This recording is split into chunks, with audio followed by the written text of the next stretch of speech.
بسم اللہ الرحمن الرحیم۔ السلام علیکم ورحمۃ اللہ وبرکاتہ۔ پیارے معزز ناظرین کرام، میں ہوں فردوس رضا اور آپ دیکھ رہے ہیں ایم ایف تعلیمات۔ پیارے محترم حضرات، امید ہے کہ آپ خیریت کے ساتھ ہوں گے۔ دعا ہے کہ اللہ تعالیٰ آپ سب کو ہر مصیبت و بلا سے بچا کر اپنی حفظ و امان میں رکھے۔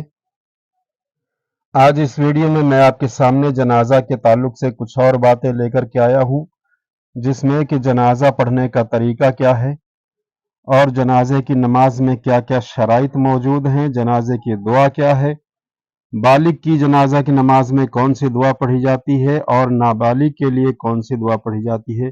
یہ ساری جانکاری اس ویڈیو میں آپ کے سامنے رکھوں گا۔ بنا اسکپ کیے ہوئے اس ویڈیو کو آخر تک ضرور سنیں اور ویڈیو کو لائک کر دیں۔ چینل پر اگر پہلی بار آئے ہیں تو سبسکرائب ضرور کر دیں۔ تو چلیے جانتے ہیں بنا دیری کیے ہوئے کہ جنازہ کی نماز پڑھنے کا صحیح طریقہ کیا ہے۔ تو حضرات محترم، جنازہ کی نماز جو ہے وہ فرض کفایہ ہے، یعنی ایک شخص نے بھی اگر جنازے کی نماز پڑھ لی تو سب بری ذمہ ہو گئے، اور اگر کسی نے نہیں پڑھا تو جس کو اس کی خبر پہنچی تھی اور نہیں پڑھی تو سب گنہگار ہوئے۔ اس کی فرضیت کا جو انکار کرے وہ کافر ہے۔ اگرچہ یہ نماز فرض کفایہ ہے لیکن اس کی فرضیت کا انکار کرنا پھر بھی کفر ہے۔ جس نے اس کی فرضیت سے انکار کیا وہ کافر ہوا۔ اس کے لیے جماعت شرط نہیں ہے، یعنی ایسا نہیں کہ جماعت ہو تبھی جنازہ کی نماز ہوگی، ایک شخص نے بھی پڑھ لی تو فرض ادا ہو گیا۔ اب رہی بات یہ کہ جنازہ کی نماز پڑھنے کا طریقہ کیا ہے، تو نماز جنازہ کا طریقہ یہ ہے کہ نماز جنازہ کی نیت کر کے، یعنی سب سے پہلے جنازے کی نیت کر لیں، اور نیت اس طرح کریں کہ نیت کی میں نے نماز جنازہ کی، 4 تکبیروں کے ساتھ ثنا واسطے اللہ تعالیٰ کے، دعا اس میت کے لیے، پیچھے اس امام کے، اور اگر تنہا پڑھتا ہو تو امام کی نیت نہ کرے۔ نماز جنازہ کی نیت کر لینے کے بعد دونوں ہاتھوں کو کانوں کی لو تک لے جائیں اور اللہ اکبر کہتا ہوا ہاتھ نیچے لائیں اور ناف کے نیچے حسب دستور باندھ لیں، اور پھر ثنا پڑھیں، یعنی سبحانک اللہم و بحمدک و تبارک اسمک و تعالی جدک ولا الہ غیرک۔ یہ ثنا پڑھ لینے کے بعد پھر بغیر ہاتھ اٹھائے اللہ اکبر کہے اور درود شریف پڑھے۔ بہتر وہی درود ہے جو نماز میں پڑھا جاتا ہے، جس کو درود ابراہیم کہا جاتا ہے۔ اگر کوئی دوسرا درود پڑھا جب بھی کچھ حرج نہیں، پھر اللہ اکبر کہہ کر اپنے اور میت کے لیے اور تمام مومنین اور مومنات کے لیے یہ دعا پڑھے۔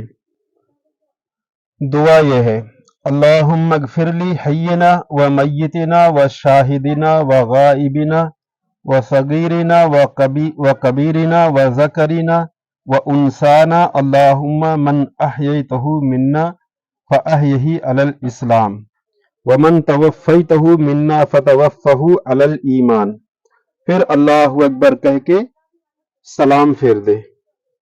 جس کو یہ دعا یاد نہ ہو وہ اور کوئی دعائے معصورہ پڑھ لے، جیسے اللہم اغفر لی ولی والدیہ وغیرہ، اس طرح کی کوئی اور بھی دعا پڑھ سکتا ہے۔ نماز جنازہ کی چاروں تکبیروں میں سے صرف پہلی تکبیر پر ہاتھ اٹھائیں اور باقی میں نہیں، اور چوتھی تکبیر کہتے ہی بلا کچھ پڑھے ہاتھ کھول کر سلام پھیر دیں۔ میت اگر پاگل یا نابالغ ہو تو تیسری تکبیر کے بعد یہ دعا پڑھیں: اللہم اجعلہ لنا فطرۃ وجعلہ لنا اجرا وذخرا وجعلہ لنا شافعا ومشفعا۔ اور اگر لڑکی ہو، یعنی میت اگر لڑکی ہو، نابالغ لڑکی ہو، تو جعلہا اور شافعتا ومشفعا کہے۔ مجنون سے ایسا پاگل مراد ہے کہ بالغ ہونے سے پہلے ہی پاگل ہو گیا۔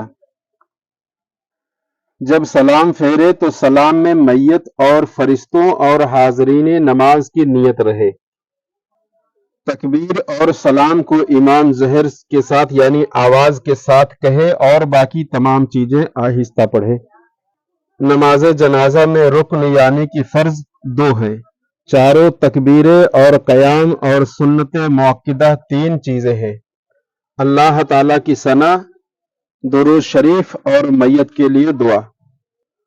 چونکہ قیام فرض ہے یعنی کھڑے ہونا فرض ہے، لہذا بغیر عذر بیٹھ کر یا سواری پر نماز جنازہ پڑھی تو پھر نماز نہ ہوئی، اور اگر ولی میت یا امام بیمار تھا، اس نے بیٹھ کر پڑھائی اور مقتدیوں نے کھڑے ہو کر پڑھی تو نماز ہو گئی۔ کوئی شخص نماز جنازہ میں بعد میں شامل ہوا جس کی بعض تکبیریں چھوٹ گئی تو وہ ایسی حالت میں اپنی چھوٹی ہوئی تکبیریں امام کے سلام پھیرنے کے بعد کہے، اور اگر یہ ڈر ہو کہ دعائیں پڑھے گا تو پوری کرنے سے پہلے لوگ میت کو کندھے تک اٹھا لیں گے تو صرف تکبیریں کہہ لے، دعائیں چھوڑ دے۔ جو شخص چوتھی تکبیر کے بعد آیا تو جب تک امام نے سلام نہ پھیرا شامل ہو جائے اور امام کے سلام کے بعد 3 تکبیر اللہ اکبر کہہ لے۔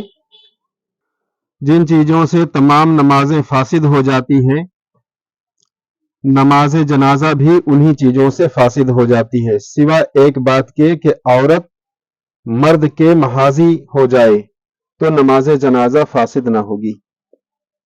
جنازہ کی نماز کی بھی وہی شرطیں ہیں جو اور نمازوں کی ہے، یعنی طہارت، نمازی کے بدن، کپڑے اور نماز کی جگہ کا پاک ہونا، نمازی کا باغسل باوضو ہونا، ستر عورت، قبلہ کو منہ ہونا، نیت، البتہ کوئی وقت خاص اس کے لیے معین نہیں ہے، اور تکبیر تحریمہ اس کا رکن ہے، شرط نہیں ہے، اور میت کے لیے یہ شرط ہے کہ اس کو غسل دیا گیا ہو اور غسل ناممکن ہونے کی صورت میں تیمم کرایا گیا ہو اور پاک کفن پہنایا گیا ہو، اگرچہ بعد میں آلودہ ہو گیا ہو، اور جنازہ سامنے ہو اور جنازہ زمین پر رکھا ہو، اگر جانور وغیرہ پر لادا ہوا ہو تو نماز نہ ہوگی۔ نماز جنازہ ہر مسلمان کی پڑھی جائے گی اگرچہ وہ کیسا ہی گنہگار مرتکب کبائر ہو، سوائے چند قسم کے گناہوں کے کہ ان کی نماز نہیں۔ ایک باغی جو امام برحق کے خلاف لڑنے کو نکلا اور اسی بغاوت کی حالت میں مارا جائے، ڈاکو جو کہ ڈاکہ میں مارا گیا، نہ ان کو غسل دیا جائے اور نہ ان کی نماز جنازہ پڑھی جائے۔ جس نے کئی آدمیوں کو گلا گھونٹ کر مار ڈالا، جس نے اپنے ماں باپ کو مار ڈالا، اس کی بھی نماز نہیں۔ پیارے اسلامی بھائیوں، امید کرتا ہوں کہ یہ ساری جانکاری جو میں نے آپ کے سامنے رکھی اس کو آپ اچھی طرح سے سمجھ چکے ہوں گے۔ زیادہ سے زیادہ لوگوں میں اس ویڈیو کو شیئر کر دیں تاکہ اس طرح کی ضروری مسائل کی باتیں لوگوں تک آسانی کے ساتھ پہنچ جائے اور لوگ اس سے فائدہ